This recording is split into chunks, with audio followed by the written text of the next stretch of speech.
आपने हमारे चैनल को अभी तक सब्सक्राइब नहीं किया है तो सब्सक्राइब कर दीजिए, बेल आइकन घंटी भी दबा दीजिए ताकि आपको नए से नए वीडियो देखने को मिल सकें। बड़ा ही दुख है, बहुत ही दुख है। हमारे देश के एक बहुत ही संत, महान संत सिया आसाराम महाराज जी का स्वर्गवास हो गया है।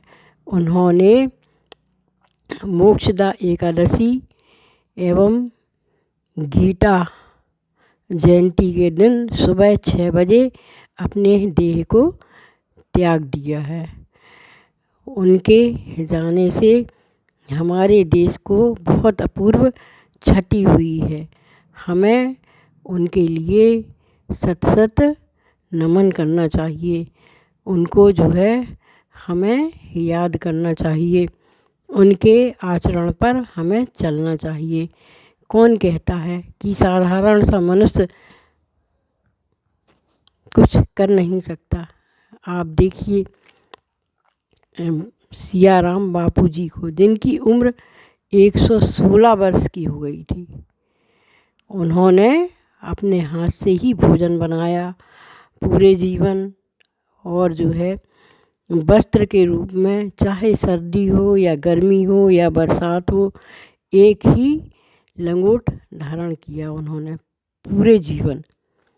कोई वस्त्र धारण नहीं किया, सिर्फ एक लंगोट में पूरा जीवन निकाला है उन्होंने। सर्दी में भी, कड़कती सर्दी में भी वो अपना लंगोट ही धारण करते थे। और तपस्या तो ऐसी की है उन्होंने कि 20 साल तक तो मौन व्रत किया है और 10 साल तक खड़े रहकर सब क्रियाएं की हैं। 10 वर्ष तक खड़े रहे।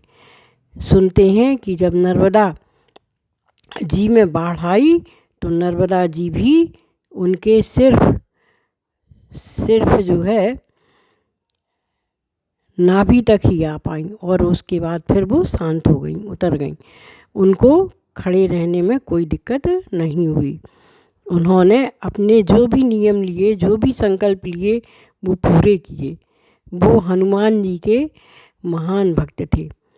नर्मदा के किनारे रहते थे, वहीं उनकी कुटिया थी।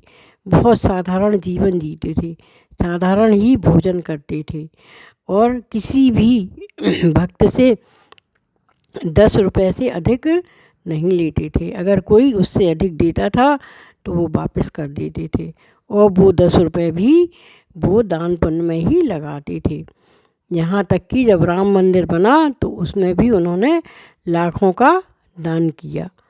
और कहते हैं कि उनके यहाँ एक केतली थी चाय की केतली थी। उस चाय से वो कोई भी भक्त आ जाए सबको ही चाय देते थे, पर वो केतली उनकी कभी खाली नहीं होती थी। एक वीडियो तो उनका ऐसा भी वायरल हुआ कि वो हाथ से ही दीपक भी जला रहे हैं। उनके चमत्कार अनेक थे। किसी को उनका असली नाम नहीं मालूम है। जब उन्होंने मौन व्रत धारण किया था उसके पहले जो उनके मुंह से शब्द निकला था सिया राम, तो उनका राम सियाराम महाराज ही उनके अनुयायियों ने रख दिया था। और आज भी उनकी कुटी वहाँ पर है। उनको जो है इतना अधिक ज्ञान था, इतना अधिक चमत्कार था उनका कि उसका वर्णन नहीं कर सकते हैं। वर्णन तो कोई उनका कुछ कर ही नहीं सकता है। आप सोचिए कि उनका असली नाम क्या था, वो किसी को ज्ञात ही नहीं है। सब लोग उनको सियाराम बाबा के नाम से ही जानते थे। वो सब पर सदैव एक सा ही स्नेह रखते थे। और जो है क्या कहलाते हैं, हमेशा वो कहते थे कि जो है कर्म ही अपने साथी हैं। जैसा कर्म अपन करेंगे वो ही हमारे संग जाएगा, बाकी तो कुछ भी नहीं जाएगा, सब यहीं छूट जाएगा। ये तो सब संसार का झमेला है, इससे हमें बचकर रहना है और अच्छे कर्म करना है। हमारे देश में ऐसे ऐसे संत हुए हैं और हो रहे हैं जिनको कि हम पूज भी नहीं पाते हैं, उनके एक शब्द का भी हम अनुसरण नहीं कर पाते हैं। आज हमारे देश में कितनी बड़ी क्षति हो गई है। हमारे देश के एक संत चले गए हैं, जो कि ऐसे संतों से ही हमारी देश में उन्नति होती है।